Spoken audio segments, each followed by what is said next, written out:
नमस्कार. उत्तुंग भरारी या कार्यक्रमामध्ये आपल्या सर्वांचं स्वागत आहे. आज एक वैद्यकीय क्षेत्रातील असं एक व्यक्तिमत्व आपल्या स्टुडिओमध्ये आलेलं आहे. उषा हेमॅटॉलॉजी सेंटरचे केअर ऑफ होरायझन हॉस्पिटल सांगलीचे डॉक्टर संदीप नेमाने सर, जे स्वतः MBBS CMT DM आहेत आणि DM म्हणजे सुपर स्पेशालिस्टसाठी ते तामिळनाडूच्या युनिव्हर्सिटीमध्ये गेले आणि तिथं त्यांनी गोल्ड मेडलिस्ट प्राप्त केलेला आहे. असं एक हुशार व्यक्तिमत्व आज आपल्या स्टुडिओमध्ये आलेले आहेत. नमस्ते डॉक्टर. नमस्ते सर. डॉक्टर, आज एक तुमचं नाव आहे कारण अतिशय रक्ताचे विकार हे कशा पद्धतीनं असतात, कारण हा विषय सर्वसामान्य लोकांना तसा नवीनच आहे. तर त्या दृष्टिकोनातून बरेच विकार रक्ताच्या माध्यमातून आपण घेतो आणि त्याच्यावरती उपचार, निदान आणि उपचार हे आपल्याकडे चाललं जातं. तर कशा पद्धतीनं तुम्ही डॉक्टर झालात, तर आपण अगदी तुमच्या कौटुंबिक पार्श्वभूमीपासून सुरुवात करूया आणि मग आपण निदान आणि उपचाराकडे येऊया. तर कौटुंबिक पार्श्वभूमी तुम्ही थोडक्यात काय सांगा? मी एक व्यापारी घराण्यातून आलेलो आहे. माझे वडील, माझे सगळेच म्हणजे पूर्वज हे व्यापार हाच व्यवसाय होता. माझ्या वडिलांचा हळद व्यापार आहे सांगलीमध्ये बऱ्याच वर्षापासून. आणि मी सुद्धा व्यापारच करायचा ह्या दृष्टिकोनातून शिक्षणाला सुरुवात केली होती. लहानपणी तेच बघितलं होतं घरी. कल्चर पण व्यापाराचंच होतं, कामाचं स्वरूप सुद्धा तसंच होतं. पूर्ण वातावरण अभ्यासाचं वातावरण अजिबात आमच्या घरी नसतो. त्यातून फक्त एकच माहीत असतं कोणती गोष्ट कशी घ्यायची आणि ती कुठे विकायची. एवढीच गोष्ट आमच्या लहानपणापासूनच बिंबवण्यात आलेलं असतं. पण त्या माध्यमातून पुढे जात जात एक अशी लिंक झाली की जेणेकरून की आपण डॉक्टरकडे वळण्यात आलं. आणि आमच्या पूर्ण फॅमिलीमध्ये मी एकटाच मेडिकल प्रोफेशनल आहे किंवा डॉक्टर आहे. अच्छा, नाही म्हणजे नेमकं डॉक्टर व्हायचं मनात तुमच्या आलं, घरच्यांच्या आलं की, आणि ही ट्यूब कधी पेटली?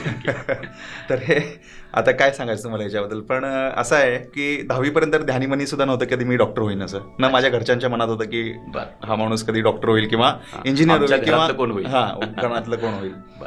10वीपर्यंत असंच मजेत मित्रांबरोबर आणि ह्याच्यात चालायचं. 11वीला कॉमर्सला ऍडमिशन घ्यायचं हा निर्धार 10वीत घेऊन अभ्यास केला होता. अच्छा. 10वीला थोडे बरे मार्क पडले. बरे म्हणायचे झाले तर एक्झॅक्ट सांगायचे झाले तर 76% मार्क होते. इंग्लिश मिडियमला होतो मी 10वीपर्यंत. आणि त्यानंतर त्या मार्कांना घेऊन बाकी मित्र, बरेचसे वर्गातले बाकी क्लासचे मित्र वगैरे सायन्सला ऍडमिशन घेत आहेत. सगळा ग्रुप सायन्सला जातोय कारण सगळ्यांना इंजिनियर व्हायचंय. तर मी सुद्धा 11वी सायन्सला ऍडमिशन घेतलं. आता ग्रुप कुठला ठरलेला नव्हता, तर बायोलॉजी पण होतं आणि मॅथमॅटिक्स पण होतं. सगळं घेऊन 11वीला ऍडमिशन घेतली. ट्यूब लागली ती 11वीमध्ये. म्हणजे ट्यूब जी पेटली म्हटली ना तुम्ही, ती झाली 11वीमध्ये. त्याचा असा झाला की ह्याच्यासाठी श्रेय दिन मी माझ्या आईला. माझी आई म्हणाली की सगळी मुलं काय करायची की आजकाल तुम्ही बघा, आता रिसेंट ट्रेंड काय मला माहित नाही, पण आमच्या वेळेस कसं होतं की 11वीला ऍडमिशन झाली की बायोलॉजी, फिजिक्स, केमिस्ट्री आणि मॅथमॅटिक्सचे सारी सब्जेक्टचे क्लासेस लावून टाकायचे. इंग्लिश आणि हिंदी किंवा मराठीचा अभ्यास स्वतः करायचा. हे चारीचे क्लासेस लावले की कॉलेजकडे पूर्णपणे दुर्लक्ष करायचं. म्हणजे कॉलेजचे लेक्चर्स अटेंड नाही करायचे आणि फक्त क्लासेसवरती अवलंबून राहायचं. माझ्या आईने सांगितलं की तू कॉलेज कर. 11वीला तसंही काय फारसा प्रेशर नसतो. कॉलेज कर, कॉलेजचे लेक्चर्स आहे तशी. आणि बॅकग्राऊंड इंग्लिश मिडियम असल्यामुळं स्विच होणं फार अवघड नव्हतं माझ्यासाठी. 10वीपर्यंत इंग्लिश असल्यामुळं 11वी सायन्स मला फार तसं आवड जाईल वाचण्यामध्ये असं नव्हतं. तर ते केलं आणि 11वीला फक्त मी कॉलेज केलं आणि फक्त मॅथमॅटिक्सचा इनामदार सरांकडे क्लास लावला होता. अच्छा. आणि हे करून मी कॉलेज अटेंड करायचो. ह्याच्यातून 2 गोष्टी झाल्या माझ्या आयुष्यात. एक महत्वाची म्हणजे की माझे जे मित्र होते ज्यांच्यावर मी 10वीपर्यंत वावरायचो किंवा बाहेर फिरायचो, ती मित्र माझा कॉन्टॅक्ट थोडा कमी झाला. ऑब्विस आहे ना, कारण की मी कॉलेज करतो आणि ती लोक कॉलेज करत नाहीत. दुसरा टर्निंग पॉईंट हा झाला की माझी मैत्री अशा लोकांशी झाली की जी बरेचसे शेतकरी किंवा गरीब कुटुंबातून येतात आणि ती म्हणजे सायकलीवर कॉलेजला येणे किंवा दिवसभर कॉलेज अटेंड करणे, वर्गात मास्तरांना शंका विचारणे, ह्या सर्व गोष्टींबरोबर मी त्यांच्यावर राहू लागलो. अच्छा, म्हणजे चांगला स्कोप. म्हणजे बेसिकली कसं आहे, थोडी गरिबी असणं फार गरजेचं असतं चांगल्या एज्युकेशनसाठी. तर अशा मित्रांच्या संगतना संस्कार पण चांगले होते. तर त्या मित्रांबरोबर राहून मला कॉलेजकडे गोडी, माझी कॉलेजच्या टीचर्स बरोबरची ओळख. कारण की तुम्ही जर बघितलं ज्युनियर कॉलेजला कधी कुठल्या विद्यार्थ्याची टीचरवर डायरेक्ट ओळख नसतीच, पण विलिंग्डन कॉलेजच्या प्रत्येक टीचरवर माझी पर्सनल आणि डायरेक्ट ओळख होती 11वी-12वीला असताना. तर ह्याचं कारण असं की कारण की मी दिवसभर कॉलेजमध्येच असायचो. कारण की मला माहित होतं जर कॉलेज अटेंड नाही केलं तर पुढं आपला अवघड आहे, नंतर आपला विषय कसा कळणार. तर त्या दृष्टीनं ते झालं. आणि म्हणून 12वीला मग मी जेव्हा हे झालो तेव्हा माझं पूर्णपणे फोकसच चेंज झालेलं होतं. आणि त्यावेळी मग अभ्यास करून आणि बायोलॉजीची आवड निर्माण झाली. हिरेमठ सर जे बायोलॉजी टीचर आहेत तुम्हाला माहीत असतील, तर त्यांचं पण भरपूर मोठं योगदान आहे मला घडवण्यामध्ये. त्यांनी बायोलॉजीमध्ये मला शेप करत गेले. मी रात्री 11-12 वाजेपर्यंत त्यांच्या घरी असायचो अभ्यास करत. 12वीला किती पर्सेंट मिळाले तुम्हाला? 12वीला मला एक्झॅक्ट आठवत नाही मला, पण मॅथमॅटिक्स ग्रुपला मला 91% होते. अच्छा. आणि बायोलॉजी ग्रुपला मला 96 का 97% मार्क होते. बरं, नंतर मग MBBS ला ऍडमिशन. आणि MBBS ला एंट्रन्स होती आमच्या वेळेस. आधी कसं नुसतं 12वीच्या मार्कवरती ऍडमिशन्स व्हायचे. मला एंट्रन्स मी 12वीला पूर्ण फोकस होतं की डॉक्टरच व्हायचं आहे आपल्याला. कारण की टीचर पूर्ण निर्णय फिक्स होता 12वीला तर की आपल्याला डॉक्टरच व्हायचं आहे आता इथनं पुढं. बायोलॉजीचे टीचर्सही चांगले मिळाले, चांगली दिशा मिळाली, कॉलेजचा पण चांगला सपोर्ट मिळाला, प्रायव्हेट क्लासेसचा पण चांगला सपोर्ट मिळाला. आणि मग एंट्रन्सचा अभ्यास करून मी पुढं एंट्रन्सला पण फर्स्ट अटेम्प्टमध्ये चांगले मार्क मिळाले आणि मला MBBS ला ऍडमिशन इथं मिरज मेडिकलला मिळाली. डॉक्टर, आता MBBS तुम्ही झाल्यानंतर चांगला जॉबही मिळाला असता, कारण तुम्ही तसे हुशार होतात, पण तुम्ही जॉब न करता तुम्ही पुढे शिकत गेलात, ह्याचं काय रहस्य? तर आता खरं सांगायचं झालं तर MBBS करून फारसं हे स्कोप नाही आहे आता खऱ्या आत्ताच्या जगतामध्ये. नुसता MBBS डॉक्टरला फारशी व्हॅल्यू नाही आहे. प्रत्येक डॉक्टर हा MBBS झाल्यानंतर स्पेशलायझेशन करतोच. कोण ENT स्पेशलिस्ट होतो, कोण सर्जन होतो, कोण मेडिसिन होतो. काही ना काही स्पेशालिटी माणूस निवडतोच MBBSच्या एंडपर्यंत. तर MBBS झाल्यावर स्पेशालिटी तर करायची होती हा निश्चितच होता. MBBSलाही माझं अकॅडमिक जे करिक्युलम आहे, मी फार खेळांमध्ये किंवा को करिक्युलर ॲक्टिव्हिटीजमध्ये फार हुशार नाही आहे किंवा फार ॲक्टिव्ह नाही आहे, परंतु माझ्या अभ्यासात आणि माझ्या कामामध्ये मी फारच चांगल्या पद्धतीनं माझं मी काम करत राहायचो वर्षभर. आणि त्यामुळे माझे टीचर्सचा पण मी नेहमी लाडका असायचो कुठल्याही वर्गामध्ये असताना. आणि MBBS करत असताना मग नंतर अशीच हे झाली, एंट्रन्सचा अभ्यास केला. एंट्रन्समध्ये सुद्धा चांगले मार्क मिळाले मला फर्स्ट अटेम्प्टमध्ये. आणि मग MDला मुंबईला ॲडमिशन मिळालं मला MD मेडिसिन करायला. आणि तिथून पुढं MD मेडिसिन केलं 3 वर्ष. MD मेडिसिन मध्ये सुद्धा चांगले हे होते, माझे अनुभव होते. त्यानंतर मी शासकीय बॉन्ड असतो आम्हाला पोस्ट MD, तो बॉन्ड मी कस्तुरबा हॉस्पिटल म्हणून एक इन्फेक्शन डिसीजचं हॉस्पिटल आहे मुंबईला, आर्थर रोड जेल आहे त्याच्या समोरच आहे. तिथे 1 वर्ष मी काम केलं इन्फेक्शनच्या पेशंटसाठी. आणि ते करत करत मी ठरवलं की आपल्याला हिमॅटॉलॉजी ह्या विषयात स्पेशलायझेशन करायचं. नुसतं MD मेडिसिन करून भागलं असतं. घरून पण काय असं प्रेशर नव्हतं की अजून शिकलं पाहिजे किंवा नाही शिकलं पाहिजे. दोन्हीकडून मला काही असं हे नव्हतं की तुला नाही आता काम केलंच पाहिजे तुमची इच्छा. असं पण नव्हतं की आत्ताच्या आता काम सुरू केलं पाहिजे. असंही नव्हतं की शिकला नाहीस तरी चालेल किंवा शिकलास तरी चालेल. पण हिमॅटॉलॉजी माझे ते तर मुंबईला मिळालेले मला टीचर्स या विषयामध्ये त्या विषयात निर्माण झालेली आवड, आणि विचार केला की आता नुसतं MD मेडिसिनवर काम नाही करायचंय तर आपल्याला अजून पुढे शिकायचंय. तर त्या दृष्टीनं मी ऑलरेडी MD मेडिसिनच्या 2ऱ्या वर्षापासूनच 2-3 वर्ष तयारी सुरू केली. कारण की हिमॅटॉलॉजी ही ब्रांच मिळणं अत्यंत कठीण आहे भारतामध्ये. कारण की भारतामध्ये मी आता तरी 15 सीट्स आहेत पूर्ण भारतामध्ये दरवर्षी. माझ्या वेळेस तर 5-6 सीट्स होत्या फक्त. म्हणजे पूर्ण भारतामध्ये दरवर्षी फक्त 5 ते 6 लोक DM हिमॅटॉलॉजी व्हायचे. तुम्ही विचार करू शकता, एवढा मोठा लोड असतो मेडिकल ह्याचा, आणि त्यातनं फक्त 5 ते 6 लोक सिलेक्ट व्हायचे. म्हणून मी 2-3 वर्ष सलग तयारी MD करत असताना सुरू केली त्याची. आणि त्याबरोबर मला मग त्याच्यात यश प्राप्त झालं. आणि मला भारतात म्हणण्यापेक्षा आपल्या एशिया खंडातल्या सगळ्यात चांगला इन्स्टिट्यूट जो आहे ख्रिश्चन मेडिकल कॉलेज बेंगलोर तामिळनाडूमध्ये, त्या इन्स्टिट्यूटमध्ये मला ॲडमिशन मिळाली. या ठिकाणी ॲडमिशन मिळायला लोक 5 ते 6 वर्ष अभ्यास करतात. त्या ठिकाणी मला फर्स्ट अटेम्प्टमध्ये ॲडमिशन मिळाली. आणि चांगलं सुदैवाने सगळंच गोष्टी चांगल्या होत गेल्या आतापर्यंत. तुम्ही तिथे गोल्ड मेडल मिळालं ना? तिथं मग युनिव्हर्सिटीला गोल्ड मेडल मिळाला. ते सांगितलं ना तुम्हाला, काही लोकांना मी असं म्हणतो की काही लोक शाळेमध्ये हुशार असतात नंतर कमी होतात. मी शाळेमध्ये फार हुशार नव्हतो आणि नंतर वाढत गेली. म्हणजे शाळेमध्ये ॲव्हरेज होतो आणि त्यानंतर चेंजेस घडत गेले. चेंजेस माझ्या हातात नव्हते. कधी विचारही केला नव्हता की मी आज जे करतोय किंवा जे मिळवलंय, आर्थिक यश नाही पण अकॅडमिक यश म्हणजे जे मिळवलंय मी, ते कधी विचार सुद्धा केला नव्हता की. आणि नाही, माझ्या जवळचे जे मित्र आहेत माझ्या शाळेपासून, त्यांनी सुद्धा विचार केला असेल की हा माणूस इथे असेल, लाईनचा हा माणूस इथपर्यंत. म्हणजे ते कुणाला खरं सुद्धा वाटणार नाही. ऍक्च्युली खूप छान डॉक्टर. म्हणजे या पद्धतीनं तुम्ही DM झाला. तर आता आपल्या वैद्यकीय प्रवासाला आपण सुरुवात करूया. तर हिमॅटॉलॉजी हा जो विषय आहे, तर रक्ताचे विकार, तर नेमकं हिमॅटॉलॉजी म्हणजे नेमकं काय सांगा तुम्ही? हा फार चांगला प्रश्न विचारला सर तुम्ही. ॲक्च्युली हिमॅटॉलॉजी ही जी ब्रांच आहे ही फार नवीन आहे. म्हणजे तसं जगामध्ये 30-40 वर्ष हे लोक प्रॅक्टिसिंग डॉक्टर्स आहेत. पण आपल्या भागामध्ये म्हणा किंवा मुंबई पुणे सोडले की त्याच्या खालच्या सिटीजमध्ये, 3rd टायर सिटी जे म्हणतो आम्ही, त्यामध्ये हिमॅटॉलॉजी ही ब्रांचचे डॉक्टर्स फार कमी आहेत. अद्याप तुम्हाला जनरल पब्लिकला तर फार लांब आहे की हेमॅटॉलॉजी काय असते हे माहीत असणार. आता महाराष्ट्रामध्ये नेमके किती डॉक्टर्स? महाराष्ट्रामध्ये अनक्वालिफाईड भरपूर आहेत. अच्छा. म्हणजे जे लोक MD करतात किंवा काही करतात आणि 2-3 महिने कुठेतरी एक्सपिरियन्स घेतात आणि हेमॅटॉलॉजिस्ट म्हणून प्रॅक्टिस करतात. हेच का असं करतात? कारण की लोक कमी आहेत. Correct correct. पण क्वालिफाईड लोक म्हटली तर माझ्या मते 15 लोक सुद्धा महाराष्ट्रात आता प्रॅक्टिसिंग नसतील. बरं. जी क्वालिफाईड DM एज्युकेटेड आहेत. आणि हिमॅटॉलॉजी डॉक्टर्सना सुद्धा एवढं हे नसतं. आता आम्ही बऱ्याच वेळा डॉक्टर्ससाठी लेक्चर्स घेतो, सोशल प्रोग्राम्स घेतो, त्यांना समजून सांगतो की आम्ही काय आजार बरे करतो, काय आमच्याकडे ट्रीटमेंट होती. कारण की डॉक्टर्सना सुद्धा हे माहीत नसतं की आमच्याकडे पेशंट कोणत्या रूपातला पेशंट आणि कुठले पेशंट आमच्याकडे पाठवावेत. कारण की त्यांना माहितच नसतं हिमॅटॉलॉजिस्ट करतो काय. करेक्ट. येस. तर ते अवेअरनेस अजून पब्लिकपर्यंत पोहोचणं पण अत्यंत गरजेचं आहे. हिमॅटॉलॉजी म्हणजे रक्ताची स्पेशालिटी. याच्यात सगळे रक्ताचे जे आजार होतात, रक्तामध्ये जे आपल्याला माहिती आहे, आपण रक्ताची टेस्ट म्हणजे काय CBC करतो बघा. त्यामध्ये हिमोग्लोबिन असतं, पांढऱ्या पेशी असते आणि प्लेटलेट काउंट असतं. बऱ्याच वेळा तुम्ही ऐकता की डेंग्यू ताप झाला, त्याच्यामध्ये प्लेटलेट कमी झाले. प्लेटलेट म्हणून पूर्ण एक हॅवॉक क्रिएट केला जातो की त्याच्यामध्ये प्लेटलेट कमी झाले, प्लेटलेट द्या, प्लेटलेट चढवा किंवा रक्त कमी झाले. तर ह्या सगळ्या ज्या प्रॉब्लेम्स आहेत, म्हणजे रक्ताचे जे प्रॉब्लेम्स आहेत ज्याच्यामध्ये प्लेटलेट कमी होतात, हिमोग्लोबिन कमी होतो, पांढऱ्या पेशी कमी होतात किंवा पांढऱ्या पेशी वाढतात किंवा हिमोग्लोबिन वाढतं. काही लोकांचं हिमोग्लोबिन 20 ग्राम असतं, 22 ग्राम असतं किंवा प्लेटलेट वाढतात 10 लाख, 12 लाख, 15 लाख असे प्लेटलेट होतात. म्हणजे थोडक्यात CBC मध्ये होणारे कोणतेही प्रॉब्लेम्स हे सगळे हिमॅटॉलॉजिस्ट बघतो, निदान करतो त्यांचा काय प्रॉब्लेम आहे ते, आणि त्याच्यावर त्याच्यानंतर उपचार करतो. त्याचबरोबर हिमॅटॉलॉजीमध्ये रक्ताचे कॅन्सर सुद्धा मोडतं. म्हणजे हिमॅटॉलॉजी नुसतं पेशी कमी झाले किंवा प्लेटलेट कमी झाले किंवा काही इन्फेक्शन झालं किंवा रक्त कमी झालं हे नसून हेमॅटॉलॉजीमध्ये एक वेगळा पार्ट येतो, म्हणजे हेमॅटो ऑन्कॉलॉजी. हेमॅटो ऑन्कॉलॉजी ह्याचा अर्थ ब्लडचे कॅन्सर. तर रक्तामध्ये पण बरेचसे कॅन्सर होतात. माणसांना अवधानाच्या गाठी होतात, काखेमध्ये, जांघेमध्ये, मानेमध्ये. अवधानाच्या गाठीतून येणारा कॅन्सर जो असतो त्याला आम्ही लिम्फोमा असं म्हणतो. नंतर हाडं ठिसूळ करणारा कॅन्सर असतो ज्याला आम्ही मल्टिपल मायलोमा असं म्हणतो. आणि तिसरा प्रकारचा कॅन्सर म्हणजे लुकेमिया. ह्याच्यातला लुकेमिया जो कॅन्सर आहे हा सगळ्यात गंभीर कॅन्सर मानला जातो. आपण ऐकलं असेल की लुकेमिया म्हणजे ब्लड कॅन्सर. एकदा आपण पेशंटला सांगितलं की तुम्हाला ब्लड कॅन्सर झालंय की ऑलमोस्ट त्यांना असं वाटतं की आपल्याला डॉक्टरांनी डेथ सेंटेन्स दिलेला आहे, पूर्ण संपलंच असं.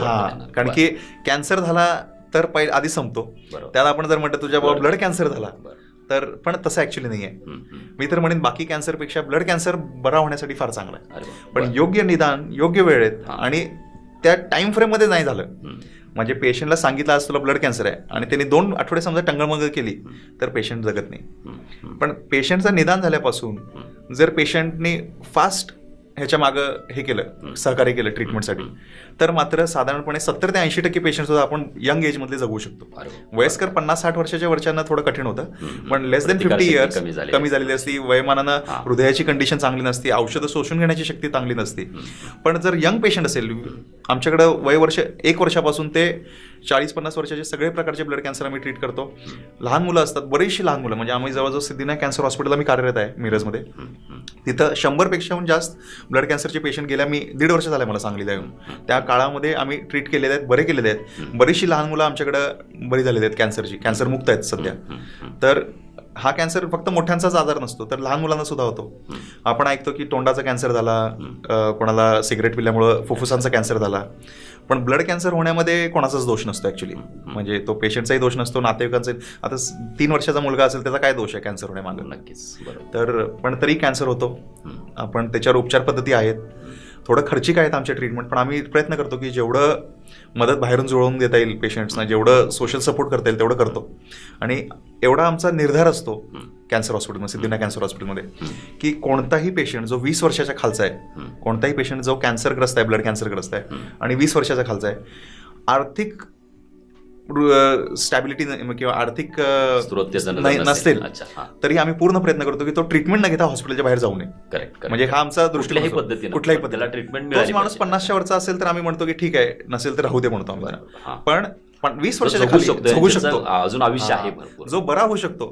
त्याच्यात आमच्यात एवढी कळकळ असते की तो पेशंट कसाही काही असू दे, त्याला पैसे असू दे नसू दे, लाईफ मोठा आहे. हा, त्याला लाईफ मोठा आहे आणि त्याला आम्हाला माहिती आहे की आम्ही ह्याच्यातले 100 मधले 70 पेशंट बरे करू शकतो. बरोबर. त्या दृष्टीने आम्ही कार्यरत करत असतो. म्हणजे हे प्रेक्षकांसाठी खूप चांगला मेसेज आहे. प्रेक्षकांनी सुद्धा अशा पद्धतीने काळजी घेतली पाहिजे. डॉक्टर, आता तुम्ही दोन्हीकडे प्रॅक्टिस तुमची बरोबर, म्हणजे उषा हेमॅटॉलॉजी सेंटरच्या माध्यमातून केअर ऑफ होरायझन हॉस्पिटल आणि सिद्धिविनायक, तर तिथं कुठले उपचार आणि इकडे कुठले? तर आम्ही ऍक्च्युली सिव्हिल हॉस्पिटलसमोर आमची स्वतःची लॅबोरेटरी आहे. माझी मिसेस ही रक्ताची पॅथॉलॉजिस्ट आहे. सांगायचं झालं तर रक्ताची स्पेशालिटीमध्ये 2 भाग असतात. एक क्लिनिकल हिमॅटॉलॉजिस्ट असतो म्हणजे मी, जो फक्त ट्रीटमेंट करतो, आणि ट्रीटमेंट करण्याआधी रक्ताचे आजाराचे निदान योग्य होणं गरजेचं असतं. तर ते निदान करण्याकरता एक हिमॅटोपॅथॉलॉजिस्टची गरज असते. म्हणजे जो पॅथॉलॉजिस्ट म्हणजे आपल्याला माहिती आहे, जो लघवी संडास आणि रक्त तपासतो, पण तेवढ्यावरती पॅथॉलॉजी सुद्धा मर्यादित नाही. आता पॅथॉलॉजीमध्ये सुद्धा कोण न्यूरोपॅथॉलॉजिस्ट असतं म्हणजे मेंदूचे पॅथॉलॉजिस्ट, कोण किडनी पॅथॉलॉजिस्ट असतं म्हणजे किडनीच्या आजारांचे पॅथॉलॉजिस्ट असतात, आणि कोण रक्ताचे पॅथॉलॉजिस्ट असतात त्यांना आम्ही हिमॅटोपॅथॉलॉजिस्ट म्हणतो. तर माझ्या वाईफने म्हणजे माझ्या मिसेसने वेल्लोर इथेच तामिळनाडूमध्येच माझ्याबरोबरच एज्युकेशन प्राप्त केलंय. मी क्लिनिकल हिमॅटॉलॉजी करत होतो, ती हिमॅटोपॅथॉलॉजी करत होती, म्हणजे रक्ताची पॅथॉलॉजिस्ट बनत होती त्यावेळेस. आता आमचा दोघांचा असा फायदा होतो की ती पेशंट आल्यानंतर ती तपास करते, त्याचा निदान मला सांगते की डॉक्टर ह्याला हा आजार आहे. तिथनं पुढं तो पेशंट माझा, तिथनं पुढचं काम माझं, म्हणजे त्या पेशंटला बरं करायचं, उपचार माझ्याकडे. म्हणजे हिमॅटॉलॉजीला 2 गोष्टी महत्वाच्या. बाहेर त्याचं निदानही व्यवस्थित होत नाही, आणि ट्रीटमेंट तर फार लांबची गोष्ट आहे. तर निदान करणं गरजेचं आहे. निदान एकदा झालं की ट्रीटमेंट माझ्यासाठी फार सोपं होऊन जातं. करेक्ट. तर ट्रीटमेंट माझा भाग फक्त ट्रीटमेंट करणं आहे. माझी मिसेस ही डायग्नोस्टिकमध्ये आहे. तर आमच्याकडे जेव्हा पेशंट येतो तेव्हा आम्ही पहिला त्याचं निदान करतो. निदान झाल्यानंतर आम्ही त्याच्यावर उपचार काय आहेत हे सांगतो.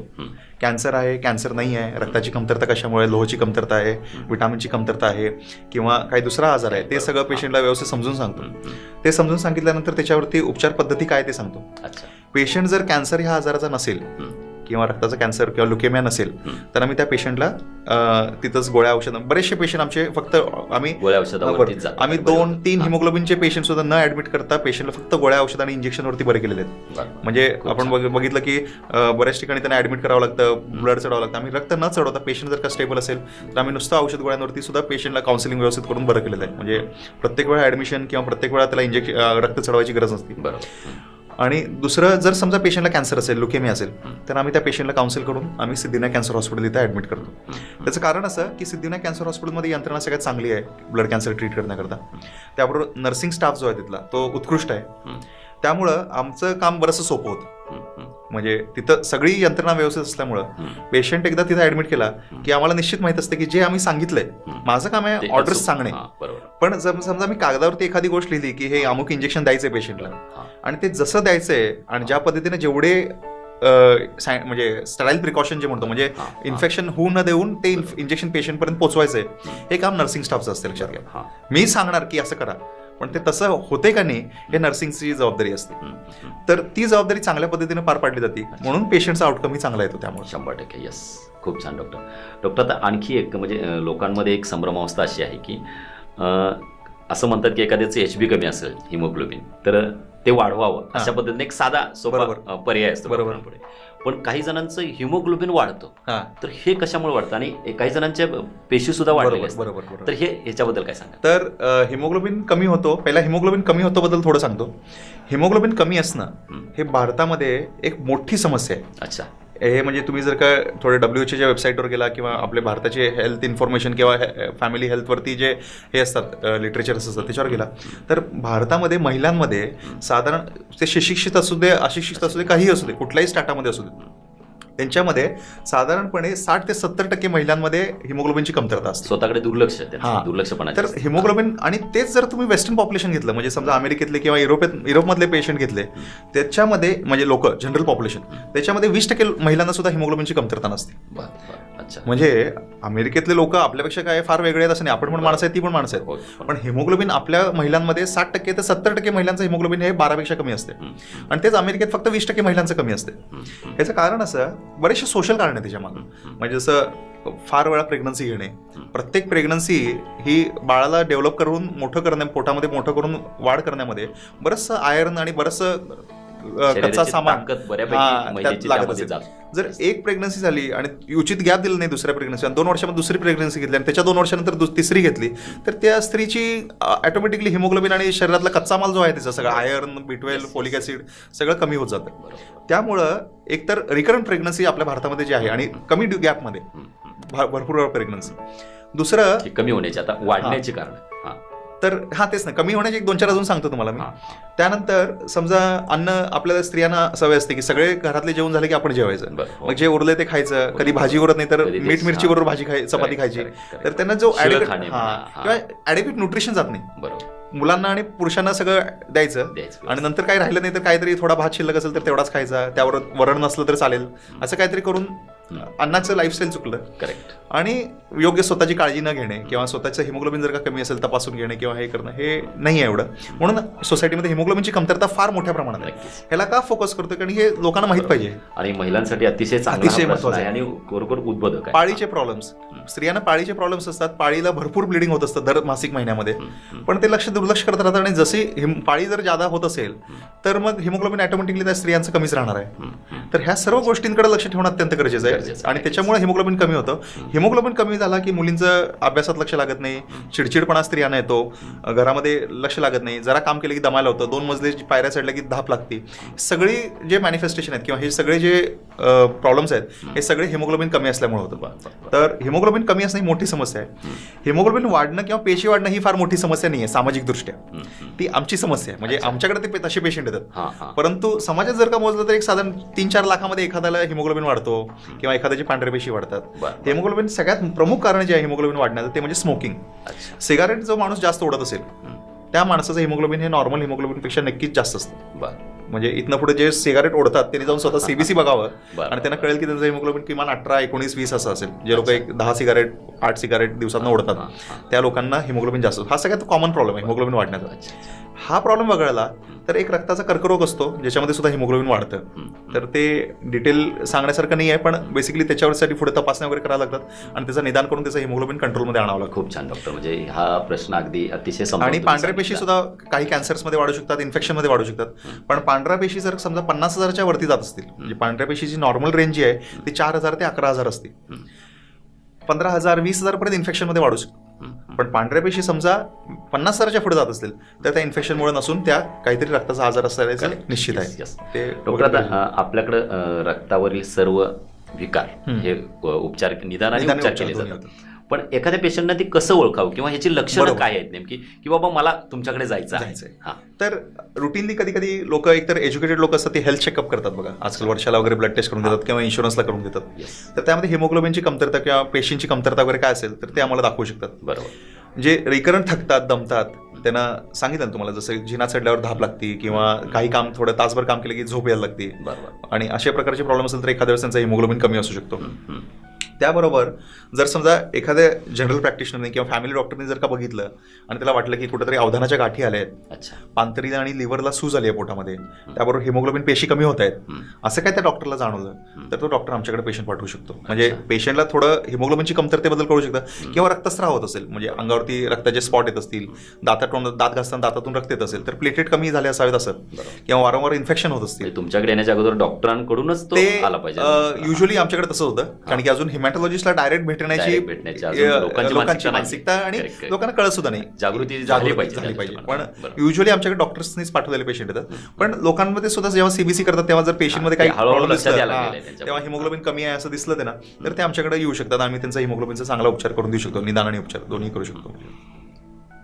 डॉक्टर, आता नवीन आपण ऐकतोय की बोन मारो प्रत्यारोपण हा एक नवीन विषय आम्ही इथे ऐकलेला आहे. तर नेमकं आणि त्याचे उपचार पण तुमच्याकडे केले जातात. बरोबर. तर नेमकं ते काय सांगा?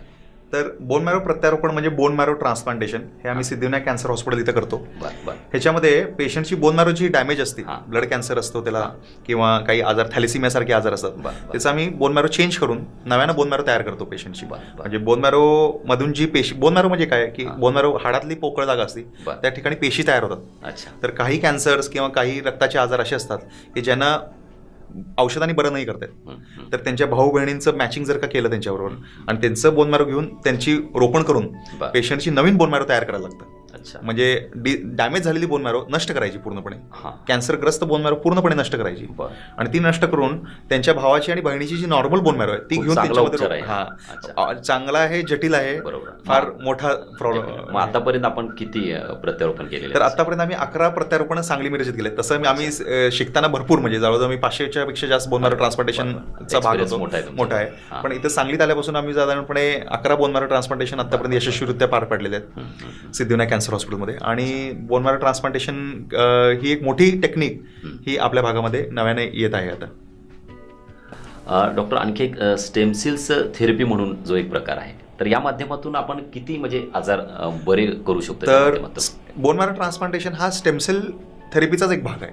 म्हणजे स्टेमसेल जे म्हणतो त्या म्हणजे बीजपेशी, हाडामध्ये असणाऱ्या बीजपेशीचा रोपण, प्रत्यारोपण म्हणजेच बोन मॅरो ट्रान्सप्लांटेशन किंवा स्टेमसेल ट्रान्सप्लांटेशन, हे एकच शब्द आहे. आता रक्ताचे जे आजार आहेत, जसं मी सांगितलं ब्लड कॅन्सर आहे, थॅलेसिमिया आहे, काही अनुवांशिक आजार आहेत, ते आपण बोन मॅरो ट्रान्सप्लांटेशनने बरे करू शकतो. परंतु आपण बऱ्याच वेळा ऐकतो की हाडांचे प्रॉब्लेम्स, गुडघ्यादुखीचे प्रॉब्लेम्स, डायबिटीस, मेंदूचे काही आजार जे बरे होत नाहीत, असे आजार सुद्धा बऱ्याच वेळा प्रमोट केलं जातं, इंटरनेटवरती वगैरे व्हायरल केलं जातं की हे आजार बरे होतात म्हणून बोन मॅरो ट्रान्सप्लांटेशन किंवा स्टेमसेल थेरपीनं. हे सगळं फेक आहे. Indian council of medical research, जी ICMR म्हणतो, ह्याने स्ट्रिक्ट गाईडलाईन्स दिलेले आहेत कुठल्या पेशंटचं बोन मॅरो ट्रान्सप्लांटेशन किंवा स्टेमसेल थेरपी करावी आणि कुठल्याचं करू नये. तर हे सगळे जे आजारांचे ते सगळं फेक आहे, सगळं बोगस आहे. फक्त आणि फक्त रक्ताच्या आजारांमध्येच बोन मॅरो ट्रान्सप्लांट किंवा स्टेमसेल थेरपी ही वैद्यकीय वैद्य आहे. ते वगळता कोणतेही आजार, कोणी डॉक्टर सांगत असेल की बाबा तुम्हाला अपंगत्व आहे, आम्ही तुमचं अपंगत्व स्टेमसेलनी बरं करून देतो, तर ते सगळं खोटं आहे. त्याच्याने काही तसं होत नाही. अजून ते सगळं रिसर्चमध्ये 50 वर्षानंतर होईल का नाही ते माहित नाही मला, पण आजच्या घडीमध्ये ते नाही आहे. ते करून घेऊ नये. त्यामध्ये 5-10 लाख रुपये जे मागतात ते खर्च करू नये. त्याचा काही उपयोग होत नाही. फायदा तर काहीच होणार नाही, झाला तर तोटाच होईल. खूप छान डॉक्टर, एक नवीन आजार आपण ऐकतोय की थॅलेसेमिया. तर नेमकं तो आजार नेमका काय आहे आणि काय कन्सेप्ट आहे त्याची, सांगता येईल? थॅलेसिमिया हा आजार रक्ताची कमतरतेचा आजार आहे. त्याच्यामध्ये लहान मुलांना वय वर्ष 6 महिन्यापासून रक्त कमी असतं आणि त्यांना दर महिन्याला रक्त नाही चढवलं तर ते मुलं जगत नाहीत. तर हा एक सोशल सामाजिक बर्डन आहे. सांगली जिल्ह्यात सुद्धा साधारण 300 पेशंट आहेत थॅलेसिमिया मेजर आजाराचे. तर त्यांना दर महिन्याला रक्त चढवत राहावं लागतं. तर हे आजार चांगला प्रिव्हेंट करण्यासारखं, म्हणजे त्याची रोकथाम आपण होण्याच्या आधीच करू शकतो. तर आई वडिलांना थॅलेसिमिया मायनर असला तर थॅलेसिमिया मेजर मूल जन्माला येतं त्यांना. तर मायनरची टेस्टिंग जर मूल होण्याच्या आधी टेस्ट करून घेतली किंवा 2 मायनर लोकांमध्ये लग्न जर आपण प्रिव्हेंट केले तर थॅलेसिमिया मेजर हा प्रॉब्लेम होणार नाही. तर प्रेग्नन्सीच्या वेळेस म्हणा, लग्नाच्या आधी म्हणा, बायोडेटा बरोबर थॅलेसिमिया मायनरची टेस्टिंग करून घेणं अत्यंत गरजेचं आहे. लग्नासाठी सुद्धा आता दोघांच्या बायोडेटा बरोबर थॅलेसिमिया मायनर टेस्टिंग असणं गरजेचं आहे. आणि भारतामध्ये 100 मधल्या 5 लोकांना थॅलेसिमिया मायनर असतो. तर 2 थॅलेसिमिया मायनरची लग्न इझिली होऊ शकतात 100 मधल्या 5 लोकांना असल्यामुळे, किंवा नात्यात वगैरे लग्न केलं तर दोघांचं थॅलेसिमिया मायनर टेस्टिंग करूनच लग्न करायचं. एकाला मायनर असेल, एकाला नॉर्मल असेल तर काय अडचण नाही. मित्र, खरोखरच अतिशय चांगला विषय आज इथं हिमॅटॉलॉजीच्या माध्यमातून रक्तांचे विकार कसे असतात, निदान आणि उपचार हा विषय सुरू आहे. डॉक्टर संदीप नेमाणी सरांकडून आपल्याला बरीचशी इथं माहिती मिळते. डॉक्टर, आता तुम्ही घडण्यामध्ये, कारण एक व्यापारी लाईनचा मुलगा डॉक्टर्स MBBS होतो, MD होतो, DM होतो, म्हणजे स्पेशालिस्ट आणि सुपर स्पेशालिस्टपर्यंत तुम्ही गेलेला आहात. तर हे घडण्यामध्ये खूप जणांचं मोठं योगदान नक्कीच असेल. बरोबर. तर नेमकं कोणाकोणाचं योगदान तुम्ही तर प्रथम तर आई वडिलांचं माझ्या. अच्छा. आई वडिलांनी कधीच माझ्यावर कोणत्याही प्रकारचं कंपल्शन केलं नाही. अच्छा. इव्हन तुम्हाला सांगायचं झालं तर 11वी 12वीला हा मुलगा आमचा कुठल्या क्लासला जातो, काय शिकतो, काय वाचतो, कुठली पुस्तक खरेदी करतो आणि करतो काय दिवसभर तो, हे सुद्धा त्यांना माहित नव्हतं कधी. बरोबर. आई बाबांचं नाव सांगितलं तर माझ्या वडिलांचं नाव अनिल नेमाणी, हे हळद व्यापारी आहेत सांगलीमध्ये, आणि आईचं नाव उषा नेमाणी. तर ह्या दोघांनी कधी माझ्यावर कोणत्याही प्रकारचं कंपल्शन, कधी कधी फ्रीडम पण फार उपयोगाचा असतो. लक्षात घ्या, तुम्ही काठी घेऊन सलग बसला मुलाच्या मागं की हे कर, इकडे जा, ह्या क्लासला जा, असं कर, हे वाच, ते वाच, हे पुस्तक घे, तर फार कठीण होतं असं मला वाटतं. म्हणजे थोडं लक्ष दिलं पाहिजे, परंतु थोडं फ्रीडम पण गरजेचं आहे मुलांना. त्यांना स्वतःचे निर्णय, कॉन्शियस निर्णय घेण्यासाठी प्रोत्साहन दिलं पाहिजे. ते मला पूर्ण मोकळं होतं. म्हणजे मला कधीच त्यांनी कुठल्याही प्रकारचं कंपल्शन कधी केलं नाही की अमुक असं केलं पाहिजे, असं कधीच ते सांगितलं नाही मला त्यांनी. मी माझं स्वतः करत राहिलो. नंतर माझी मिसेस भूमी नेमाणी, माझं लग्न 2012 साली झालं. त्यानंतर आम्ही ऑब्व्हियसली बरेचसे डॉक्टर शिकतानाच लग्न करतात, कारण त्यांचं शिक्षणच 15-20 वर्षाचं असतं. तर लग्न आणि मुलं सगळं शिकतानाच होतात. म्हणजे मुलं सुद्धा माझी शिकतानाच झाली. तेव्हा तिचं म्हणजे आम्ही 7 वर्ष एकत्र होतो. तिचं प्रामुख्यानं वैशिष्ट्य म्हणजे ती 11वी 12वी ती गुजरातची आहे, बडोदाची आहे. ती 10वीला बोर्डात होती, 12वीला बोर्डात होती, टॉपर होती ती. MBBSला ऍडमिशन मिळालं होतं तिला मेडिसिन, पिडियाट्रिक, सर्जरी, ज्या काय मोठ्या ब्रांचेस आपण म्हणतो त्या इझिली तिला मिळत होत्या सगळ्या. मी तिला सांगितलं मला हिमॅटॉलॉजी करायचंय MD करत असताना, तर तू पॅथॉलॉजी ब्रांच घे. एवढ्या मार्कांवरती कोणी पॅथॉलॉजी घेत नाही, लक्षात घ्या. पॅथॉलॉजी शेवटी घेणारी ब्रांच आहे. अच्छा. पण तिनं फक्त माझ्या जस्ट लग्न झालेलं होतं आमचं, माझ्या आग्रहासाठी की मला हिमॅटॉलॉजी करायचं म्हणून तिनं पॅथॉलॉजी केलं. आणि त्यानंतर ती स्पेशलायझेशन हिमॅटोपॅथॉलॉजीमध्ये केलं. म्हणजे थोडक्यात हे पण बलिदान आहे तिचं, लक्षात घ्या. कारण की आवडती ब्रांच सोडायची आणि जे मी सांगतोय ते करायचं, आणि त्यानंतर आता तिला फार आवडतं पॅथॉलॉजी. असं म्हणतात की कर्तृत्व पुरुषाच्या पाठीमागे एखादी महिला आहे, त्या पद्धतीने ती जर नसली असती समजा आता मला डायग्नोसिस करून देण्यामध्ये, तर फार कठीण झालं असतं माझ्या हिमॅटॉलॉजीची प्रॅक्टिस. म्हणून तिचं तिचं योगदान फार मोठं आहे माझ्या मागे. आणि 2 हुशार डॉक्टर एकत्र आले. पण तिचं योगदान फार मोठं आहे खरं सांगायचं झालं तर, आणि काय सांगणार नाही मी. बरोबर, खूप छान डॉक्टर. तर डॉक्टर, आतापर्यंत बरेचसे गेल्या 15-20 वर्षामध्ये बरेचसे पेशंट तुमच्याकडे आले, त्यांचे नातेवाईक आले, किंवा तुम्हीही घडलात, अनेक विद्यार्थी तुम्हाला भेटले, मित्र भेटले. तर या सगळ्यांमध्ये एखादे काही अविस्मरणीय क्षण असतात नेमके सुखादुःखाचे, तर एखादा क्षण तुम्ही काय सांगा? असं अविस्मरणीय क्षण तर भरपूर होतात आयुष्यामध्ये, म्हणजे सुखाचे बी असतात, दुःखाचे असतात. सगळ्यात चांगला क्षण असतो आमच्यासाठी जेव्हा पेशंट आमचा कॅन्सरचा, ब्लड कॅन्सरचा पेशंट बरा होऊन घरी जातो, तो सगळ्यात आनंदाचा क्षण असतो आमच्यासाठी. म्हणजे पेशंट असं वाटतं की हे लोक काय डॉक्टर असं जीवदान दिल्यासारखं. पण आम्हाला त्याच्यामध्ये त्याच्या मागचा जो आनंद आहे तो आम्हाला काय मिळतो हे पेशंट किंवा पेशंट नाते कधी अनुभव करू शकत नाही. एवढा पण आणि ते दाखवू पण शकत नाही, रोजच आहे. आणि पेशंट बरा नाही झाला किंवा पेशंटचा मृत्यू झाला तर आम्हाला आतून किती दुःख होत असतं हे सुद्धा आम्ही दाखवू शकत नाही कोणाला. आणि त्याबरोबर पेशंट बरा झाला तर त्यानंतर आम्हाला किती आनंद होत असतं, किंवा bone marrow transplant successful patient घरी दिसण्यासारखा. तर ते हे दोन्ही क्षण आमच्यासाठी तेवढेच अविस्मरणीय असतात. घटना तुम्ही सांगाल का नेमकी आमच्या दर्शकांना? तर घटना सांगायची झाली तर आता एक रिसेंटली आम्ही बोन मॅरो ट्रान्सप्लांटेशन केलं. नर्सिंग स्टुडंट आहे पेशंट. तर तिला बरेच वेळा ट्रीटमेंट झाली, कॅन्सर होता, बरंच 3-4 वेळा कॅन्सर उलटला होता, कॅन्सर कमी होत नव्हता, बरा होत नव्हता. आम्ही तिला कॅन्सर तिचं आटोक्यात आणला, त्यानंतर तिचं बोन मॅरो ट्रान्सप्लांटेशनही केलं. बोन मॅरो ट्रान्सप्लांटेशन करताना एवढ्या अडचणी आल्या की आम्हाला असं वाटत होतं की या ट्रान्सप्लांटमध्ये ती मुलगी 20-22 वर्षाची होती, ती जगती का नाही, दगावती का काय. तिला आतड्यातून रक्तस्राव होत होता, पेशी वाढत नव्हत्या, तिच्या प्लेटलेट कमी होते, संडासातनं उलटीतनं सगळीकडून चॅलेंजिंग होतं. आम्हाला मनात असं वाटत होतं की आता काय खरं दिसत नाही तर काय. पण त्यातनं सुदैवानं ती एक रिकवर झाली, आणि रिकवर झाल्यानंतर चांगली डिस्चार्ज होऊन घरी गेली. मग तो जो समाधान मिळाला फार उत्कृष्ट होता. हा रिसेंट 2 महिन्यामधलीच गोष्ट सांगतोय मी तुम्हाला. तर पेशंट बरा होणं हा सगळ्यात मोठा समाधानकारक गोष्ट आहे डॉक्टर. कारण मित्र, अतिशय दुर्धर असा आजार कॅन्सरला मानलं जातं, आणि त्यातून बरा करणं म्हणजे डॉक्टरांना खरोखरच नक्कीच आनंद होत असेल, आणि ते त्यांचा आनंद आपण कसा समजू शकला. खूपच छान डॉक्टर. तर डॉक्टर, इन फ्युचर प्लॅन्स आता आपले काय असतील नेमकं? आता भविष्यात आपल्याला काय करायचं आहे? तर भविष्यात आता आधी थोडं हे होतं की सांगलीसारख्या लहान सिटीमध्ये हिमॅटॉलॉजी सारखी प्रॅक्टिस आपण करू शकू का. अच्छा. म्हणून आम्ही थोडी सावध सुरुवातच केली. 1-2 वर्ष आम्ही बघितलं पेशंटचा कल कसा आहे, पेशंट येतात का आमच्याकडे, आणि ह्या ब्रांचेसचे स्पेशलिस्ट युजली मोठ्या सिटीमध्ये राहतात. आम्ही सुरुवात केली आहे चांगली, आमच्याकडे पेशंटही भरपूर झालेत आता. तर कालांतरानं आमची इच्छा आहे की एक हिमॅटॉलॉजी सेंटर स्थापित करायचं 1-2-3 वर्षामध्ये, ज्याच्यामध्ये सर्व प्रकारच्या हिमॅटॉलॉजीमध्ये होणाऱ्या चाचण्या, म्हणजे कुठेही पेशंटला बाहेर जायला लागू नये, सगळ्या प्रकारच्या चाचण्या ह्या सांगलीत व्हाव्यात. त्याबरोबर त्यांची ट्रीटमेंट पण सगळी जी पॉसिबल आहे ती सगळी इथं व्हावी एका हेड खाली. आणि अशा प्रकारचं एक सेंटर आमचं तयार करण्याची इच्छा आहे दोघांची. ते पश्चिम महाराष्ट्रातलं मोठं सेंटर असेल, आणि त्यामध्ये सर्व तपासण्या होत असतील. म्हणजे कोणती तपासणी करता बाहेर पेशंट जायला लागणार नाही. खूपच छान. हे आमचं आता निर्धार आहे. ते निर्धार पूर्ण करत करत दुसरी सामाजिक बांधिलकी सुद्धा आम्हाला जपायची आहे. त्याच्यामध्ये आम्हाला पेशंट जे गरीब आहेत किंवा जे अफोर्ड करू शकत नाहीत, आता सरकारी दवाखान्यांमध्ये अशा प्रकारच्या टेस्टिंग होतही नाहीत, आणि तिथं असे स्पेशलिस्टही नाही आहेत. बरोबर. तर एक सामाजिक बांधिलकी म्हणून आम्ही असा विचार करतोय की पुढे जाऊन आम्ही पहिल्या आर्थिकरित्या स्ट्रॉंग झालं पाहिजे. त्यासाठी आम्ही आमचीच स्ट्रॉंग, म्हणजे आम्हीच हे नसेल, आम्ही दुसऱ्यांना मदत कसं. तर एकदा तर आम्ही ते झालो तर आम्ही डेफिनेटली सामाजिक जे तबका आहे ज्यांच्यामध्ये असे आजार आहेत, पण त्यांना आम्ही पूर्ण सोशल सपोर्ट किंवा आमच्याकडून जेवढा सपोर्ट करता येईल तेवढा सपोर्ट करून निदान आणि त्यांचा उपचार जेवढ्या कमीत कमी खर्चामध्ये करता येईल तेवढा आमची करायची पुढे जाऊन ह्या सेंटरमध्ये इच्छा आहे. त्यांच्या पुढील कार्यास आपण शुभेच्छा देऊया. आज डॉक्टर इथं आले आणि आपल्या दिलखुलास मुलाखत दिल्याबद्दल डॉक्टरांचं थँक्यू सर.